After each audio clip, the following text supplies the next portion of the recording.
What up, MVPs? Rico Knows here. Going to talk to you guys about the main event for UFC 313. It is Alex Potan Pereira versus Magomed Ankle Biter. Magomed Ankle Biter. Shout out to the Russian.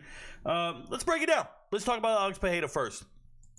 You look at Alex Pereira, it's one of these things where he's embraced never learning English. That's number one. He's embraced being Drago.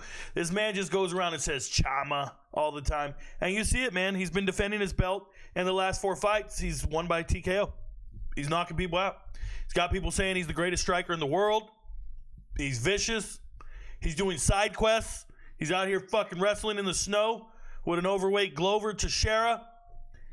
And it's one of these things where you look at Alex Pereira and you go, oh, he's the most vicious striker. He's the most feared striker in the world. Well, if that's the case, then why the hell does Vegas only have him as a minus 115? It's almost even money. It's crazy. He's supposed to be the greatest striker of all time. Rico, he's going to win this fight and fight John Jones. He's going to start boxing. That's what they tell me. He's doing other shit. He's doing side quests. That's crazy.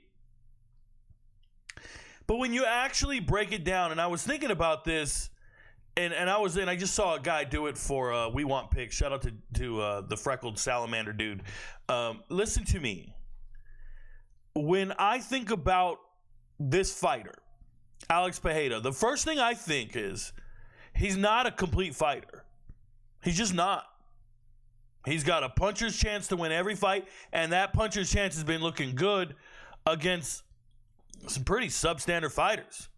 And what are you talking about, Rico? He's defending the belt. Yeah, he's defending the belt against dudes not named Ankalaev. Like, they just don't want to give Ankalaev a title shot because they know how boring he is. They know they can't market these Russians, bro. These Russians ain't doing shit that you want to see. They're not shooting arrows. These Russians are boring. They're gross. So when you look at this and you start realizing, wait, hold up. How'd this guy get here? Well, he beat Bruno Silva. By the way, they went to decision. Now it's 185, I get it. And then he beat Sean Strickland, who I've been on record for saying Sean Strickland should have never got a title shot. Ain't nothing elite about that guy. He didn't even deserve it. He didn't earn it. They handed it to him. So beating Sean Strickland, no big deal. Now you got those 2 fights you're familiar with Izzy. That's fine. And then you go and fight Jan Blachowicz.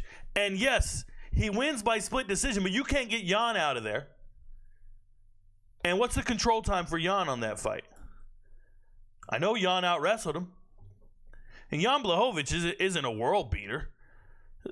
7 minutes of control time. You think the Russian Dagestani dude isn't aware how you get in there and do this? 7 minutes, this man? Oh, but Rico, he's really learned how to get up since then. Really? He hits like a Mack truck, bro. You think he's getting away from his skill set? Everything I see him doing, what is he, low crawling in the snow? Now he's a world-class wrestler? I ain't seen that man sprawl in his life. I'm letting you know. So Alex Pereira, if you think he's world-class because he beat up Yuri twice, he beat up a white dude who thinks he's a samurai twice, made him do the stanky leg, and then he beat up an out-of-shape, short-notice, injured bum in Jamel Hill. What up, Jamel Hill? I said it clearly. Jamel, shout out to ESPN. And then you get in the cage with another grown man. A journeyman, if you will. Just one of those fighters. One of those Curtis Blades type. One of those Neil Magny types. In Khalil Roundtree. Khalil Roundtree isn't an amazing fighter. They gave you a fight with Khalil Roundtree and you looked real human in a hurry.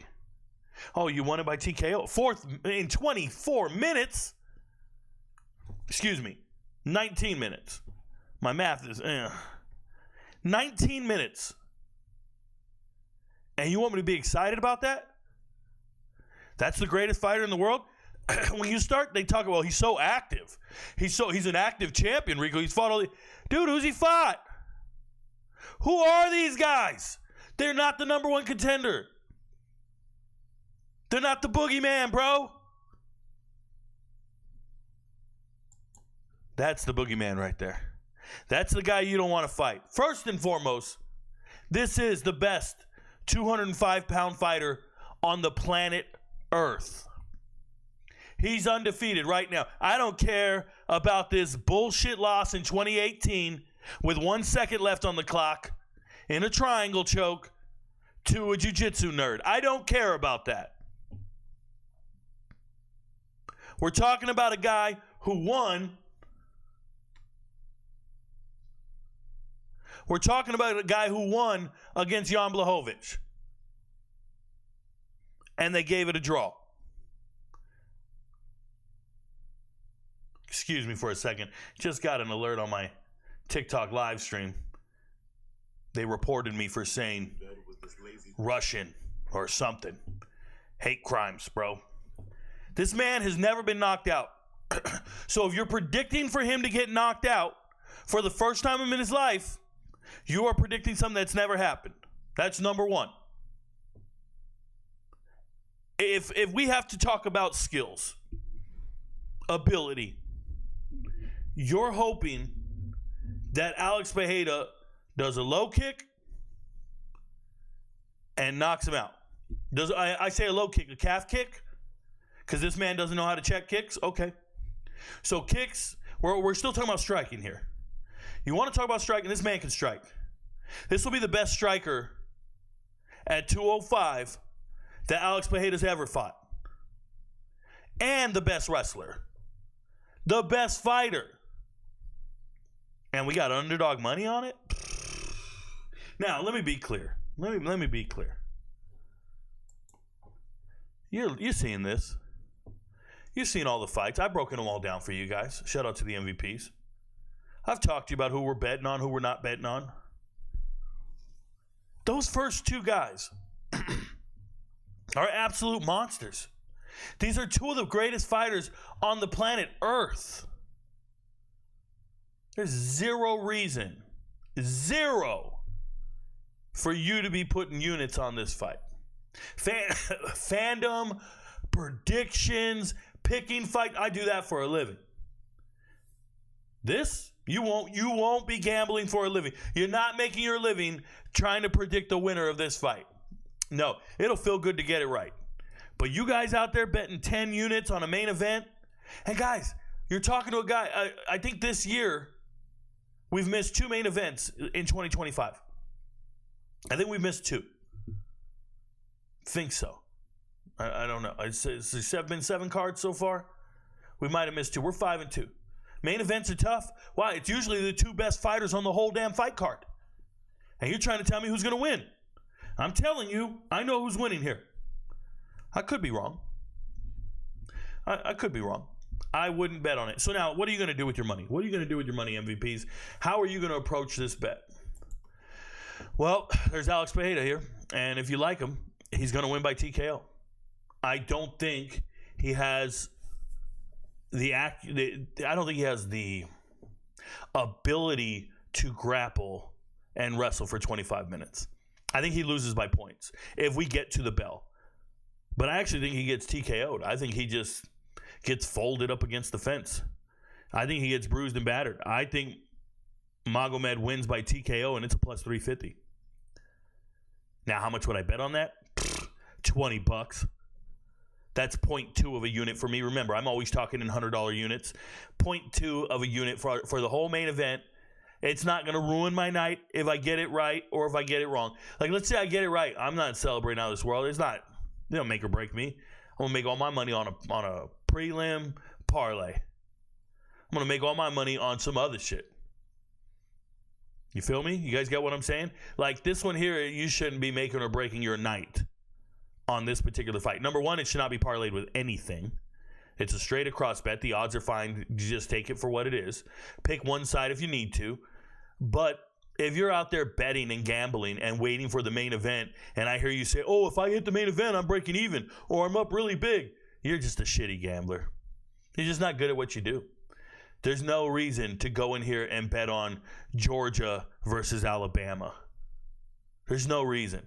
Not when on the damn fight card, you can see K-State against Troy. You feel me? You guys get what I'm saying? There's obvious mismatches out here, and you can make money with those odds. They're not out of control. Some of them are not out of control now. Some of them are ridiculous. But this particular fight, it's just two amazing fighters fighting each other. And you got to hope you get it right. I'm going with the guy who's a more complete fighter, who can actually strike, grapple, kick. I know he's got a chin. I've never seen Ankalaev get really rocked. I've never seen him get punked. I've seen Alex Pereira get knocked to bits and pieces. Now, not at 205, but he hasn't fought anybody at 205 except for Khalil Roundtree. Khalil Roundtree will be folded and put in Ankalaev's cargo pocket, bro. He couldn't be in the same gym with those dudes. Dude's name is Magomed, and I'm picking him. I can live with it.